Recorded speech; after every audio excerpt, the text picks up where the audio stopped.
ঘরে কিংবা বাইরে যেখানেই যা হোক না কেন, চোখের সামনে লোভনীয় খাবার দেখলেই ব্যাস, তারপর হজমের গন্ডগোল। আমরা জানি বেশি খাওয়া শরীরের জন্য মোটেও ভালো নয়, তারপরও মন কিছুতেই কন্ট্রোল করতে পারে না, যার ফলে খাওয়া দাওয়া নিয়ন্ত্রণের বাইরে চলে যায়, যার ফলস্বরূপ রেজাল্ট খারাপ আসে, অর্থাৎ শরীরের উপর খারাপ প্রভাব পড়ে। তাই আজ আমরা জানবো বেশি খাবার শুধু গ্যাস অ্যাসিডিটি বাড়ায় না, তার সঙ্গে আরো কি কি ক্ষতি হয়। তো চলুন যা যাক বিস্তারিত। নাম্বার 1, অতিরিক্ত চর্বি জমে।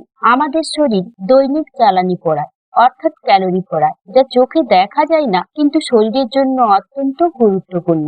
আপনি হয়তো বেশি খাবার খাচ্ছেন কিন্তু কাজ কম করছেন, অর্থাৎ আমি বলতে চাইছি সারাদিন বসে রয়েছে, তখন শরীরে বাড়তি ক্যালোরি জমা হয়, যেটা পরবর্তীতে মেদ তৈরি করে। যেমন খরচ কম করলে সঞ্চয় বেশি হয়, ঠিক তেমনি ক্যালোরি খরচ না করলে মেদ জমা হয়, আর প্রয়োজনের তুলনায় বেশি খেলে মোটা হওয়ার প্রবণতা বাড়ে। তাই আজ থেকে খাবারে ব্যালেন্স আনুন। নাম্বার 2, ক্ষুধা কমে যাওয়া। একসঙ্গে বেশি খেলে দেখবেন ক্ষুধা কমে যায়, যার কারণে সারাদিন পেট ভার থাকে।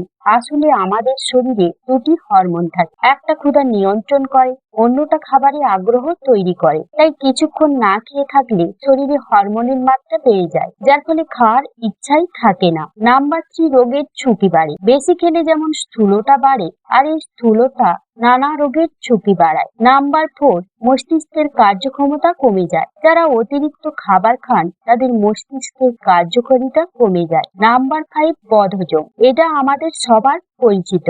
বদহজম, তারপর বমি পায়খানা, কারো আবার চাপা অ্যাসিডের কারণে গ্যাস মাথায় উঠে মারাত্মক আকার ধারণ করে। আশা করি আপনারা বুঝতে পেরেছেন বেশি খাবার খেলে কি কি ক্ষতি হয়। আজ এইটুকু। সবাই ভালো থাকবেন, সুস্থ থাকবেন। ধন্যবাদ।